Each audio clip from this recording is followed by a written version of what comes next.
Good morning, family. You are loved and appreciated. I decided to pop in. It's been a little while. Hello, hello, hello. How's everyone doing? Great. I'm just checking and making sure that I am live and in living color. I hope everybody's doing well today. Wow, quite a bit going on. Quite a bit going on. Okay, there we go. Early bird. So, I wanted to pop on just to encourage you just a little bit. And 1 second. Yes. All right. So, how's everyone doing? What's been going on? Tell me how your weather is. Come on, come on. Tell me how you're doing. How you're doing. I like to do a weather check and see how you're doing. My weather is sunny, of course. Definitely sunny. I want to thank everyone for all of their prayers and well wishes and support for my grandma. She got her wings and she was 94 years young. I mean, she was beating most of us the way that she was moving around. So I just thank God for her. I thank God for all of the legacy that she's left me. I'm definitely going to carry her mantle as well. She was in Macon, Georgia. I mean, in Jeffersonville, Georgia, but wonderful woman of God. And I thank God. I see where I got my spiritual heritage from. But anyway, so thank you, thank you, thank you again. First of all, I want you to know that you're loved and appreciated. And it has been a great journey for me. So far, I've been on vacation for the month of January and just really getting the opportunity to kind of settle in and just pause, quite honestly, just to pause and to see the direction that Charlene is headed in for 2021. It's really good to do that sometimes. So I'm going to take my time. So um, I hope you guys have done that as well because it's very important for you to make sure, like, whenever a year goes out and a new year comes in, I always like to pause and make sure that I am not doing things that I don't need to be doing in this particular season. And so that's why I wanted to pretty much talk about this particular topic. Now, this topic, when the moment chooses you, it actually started stemming from me really seeking God about in June and in May when all of that happened. And I was just seeking God about, what do you want me to do in this? What's my role? What's my what should I be doing in this moment? Because in this moment, in that moment, it was very traumatic. We had a double pandemic going on, and along with our own personal issues going on. And so I heard one of our leaders say that, there's some times where you have to seize the moment, but then there's some times where the moment chooses you. And ever since he said that, that thing blew up on the inside of me because what I recognized with his statement, which is something that I had been talking about anyway, is there's a moment in time where you have to be prepared and you have to be ready to step into whatever that is that God has called you to do, be, or become. It's not worth just working on it, working on it, working on it. And then when the moment comes, then you don't lean into it because it's uncomfortable or because it might be challenging or whatever. But you want to make sure that you are prepared for your moment because God will show you favor. God will bring somebody across your path that you need to know for your assignment.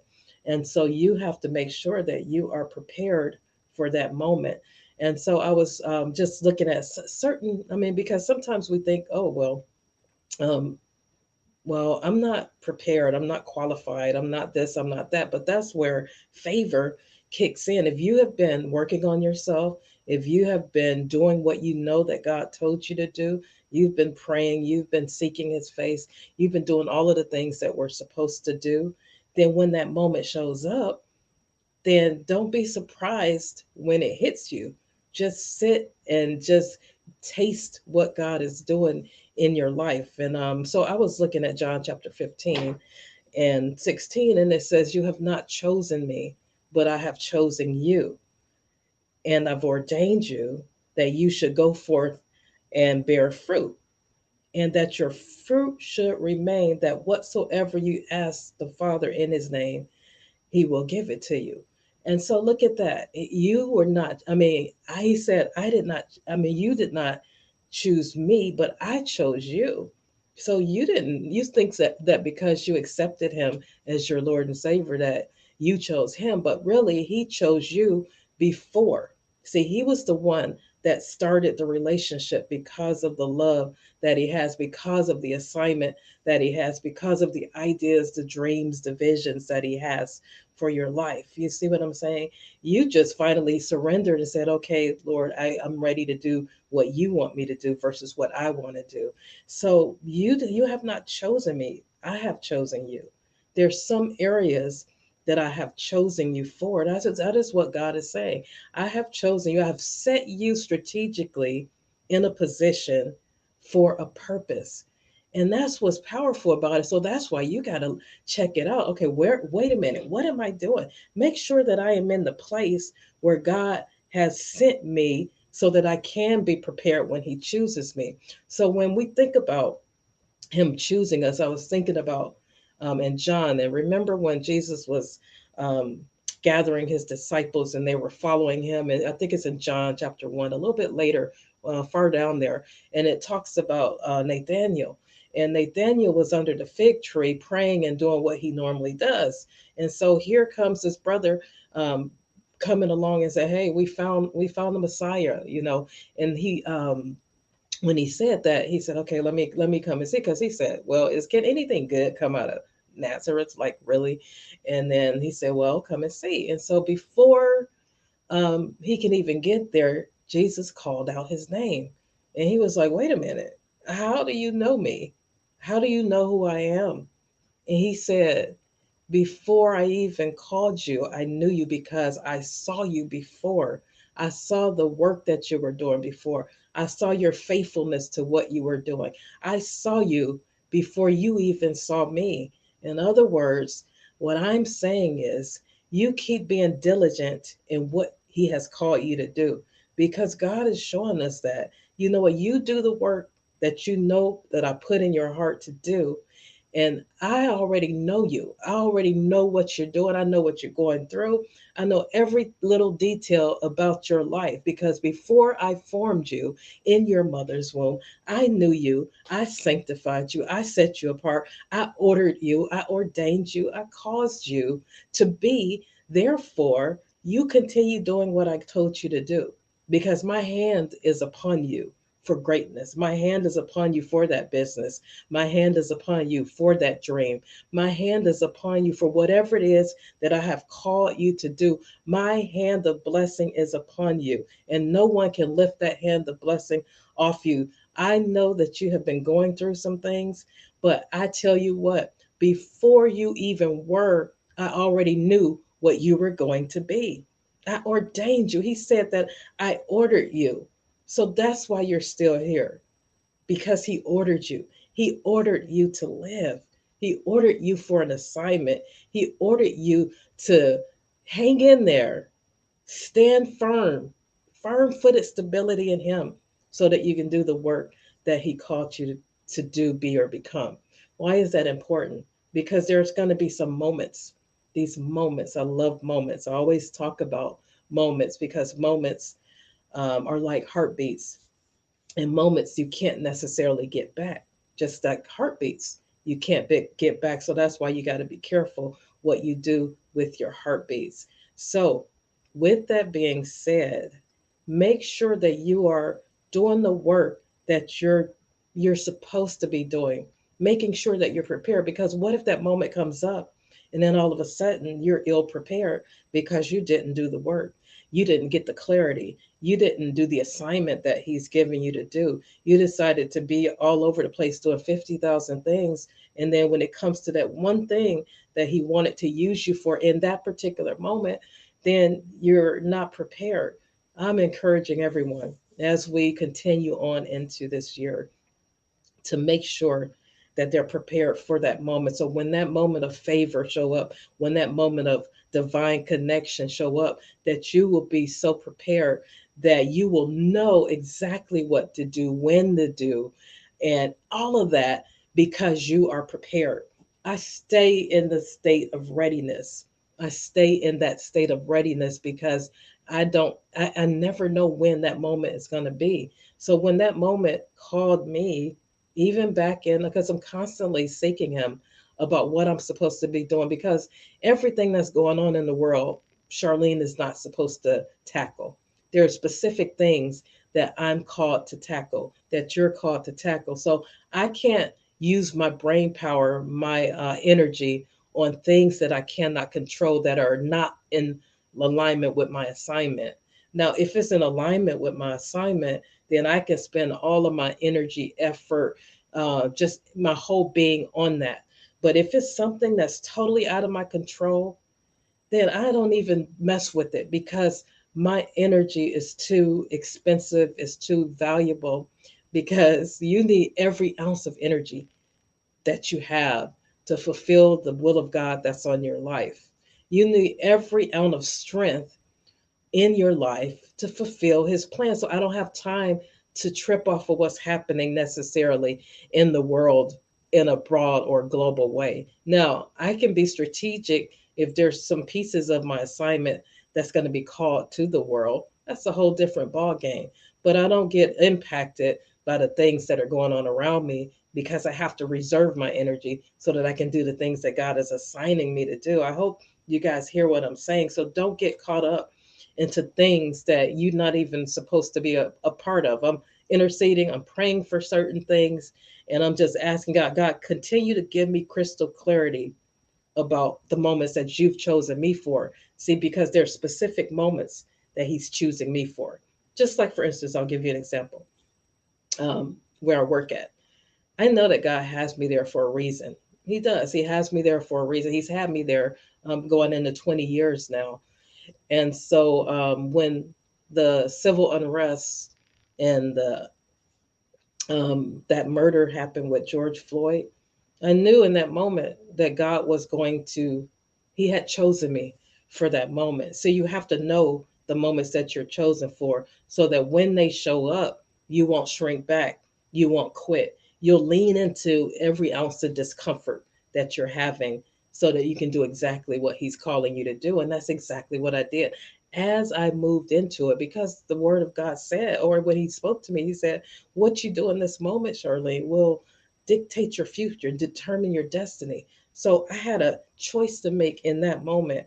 Was I going to lean into the uncomfortable space of having discussions about racism and the injustices and all of that that I've been through personally as in my journey as I became a leader? Or was I going to shrink back and be quiet?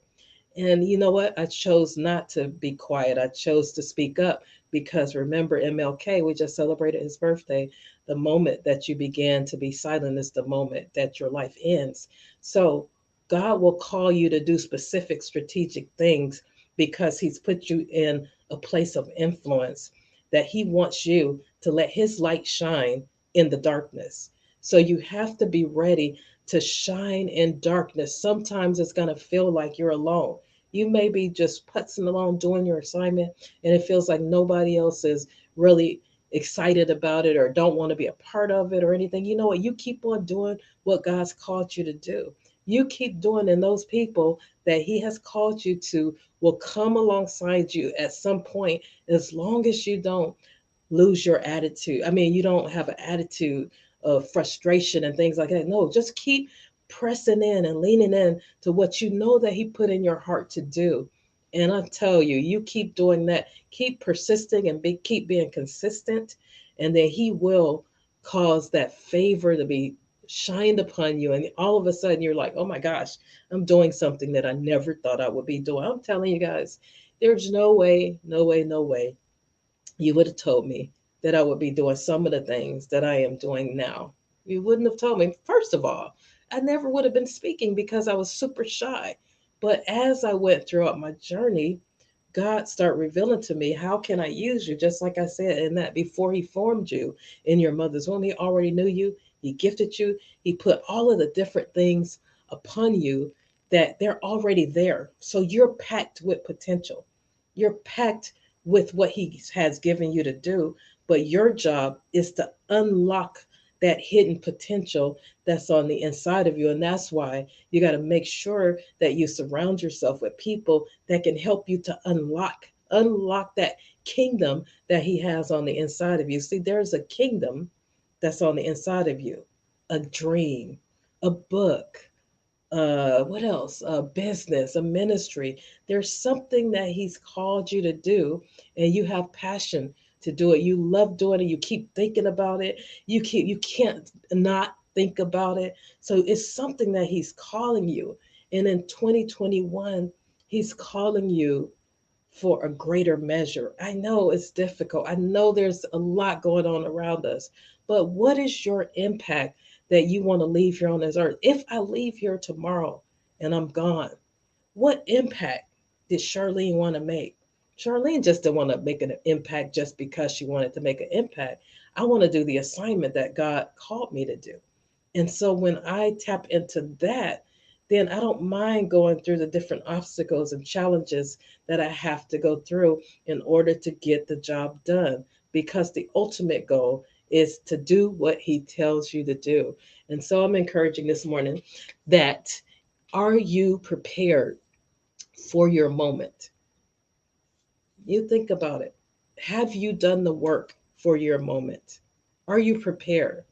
Or are you still in your head, trapped, worried about it, analysis paralysis, because you're thinking about too much at one time? I'm encouraging you as you continue to close out January. Can you believe it? We just opened January and it's going to be closing out soon.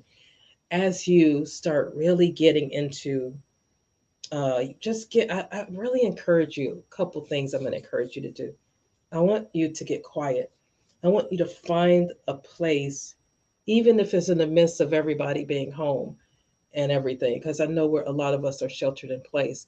But find you I call it a secret space or a secret place, somewhere where you can be quiet. If it has to be a closet, whatever that is, find you a place where you can just get quiet, really quiet. I mean, silence, so that you can really see. And then take an assessment of what's going on right now. Am I doing things that I'm wasting my heartbeats on, my moments on? Am I working on projects that don't convert to my destiny? You have to ask yourself those questions. Is what I'm doing right now what I would be doing if I had to ask the question again? If I had to ask, knowing what I know now, would I still be doing what I'm doing today? Then I need to be able to say, yeah, I would be doing this. Otherwise, if I say, you know what, knowing what I know now, if I was able to change the trajectory of my life, knowing what I know now, that I would not be doing this, you have to really discern that for yourself. Knowing what you know now, would you be doing the same thing that you're doing now? And then after you find out and you get quiet, start journaling, start writing the thing down, because write the vision and make it plain upon tables. Write the vision and write it out, because there's power with you writing out your vision, writing out your goals and all of that. Okay. And then lastly, get busy doing whatever it is that he's told you to do. If that means that you need more instruction, then you go back to the manufacturer. You go back to God and you start asking, seeking, knocking to find out what it is that he has. He'll help you to write your vision plan, your business plan, and all of that out. He will. He'll help you. He'll give you little nuggets. Now, that doesn't um, abort the fact that you need to go Google and find out, or do whatever, take a class, whatever you have to do to find out about writing a business plan. So there's tools out there for us. So thank you for joining me today. I hope all is well. Hey, on Saturday, I am going to be doing a movie premiere, and it's called Let's Grow. So I have it, I'll put it in my comment section, but um, Lisa Nichols, Sean, and I think David, they did a powerful 15-minute racial discussion, but they did it in as a mini movie and a spoken word. It was absolutely powerful. So I sat in and I was like, this is really awesome. Because, see, I'm not afraid to lean into difficult conversations. And so I thought that I would actually do a watch party on it. So anybody that wants to come, it's free, of course, I'm going to be doing it on Zoom.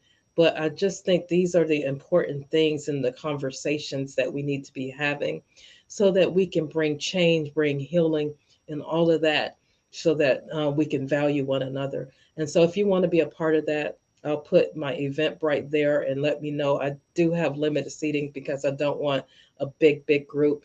But it's only a 15-minute video, and then there's a discussion after the video. But it was very profound. I had an opportunity to speak with people all over the world. Of course, this one won't be all over the world, but I'm just throwing it out there to see if people are ready to lean into some probably uncharted territory, uncomfortable conversations when we have to talk about race and healing and things like that. So you're welcome to attend. And thank you for joining me this morning. I hope that inspired you. Make sure that you get yourself prepared. Don't get distracted. Don't get distracted in everything that's going on around you. You start focusing on your assignment and then start moving into that. Okay? All right. Thanks. And I will see you later. Bye bye.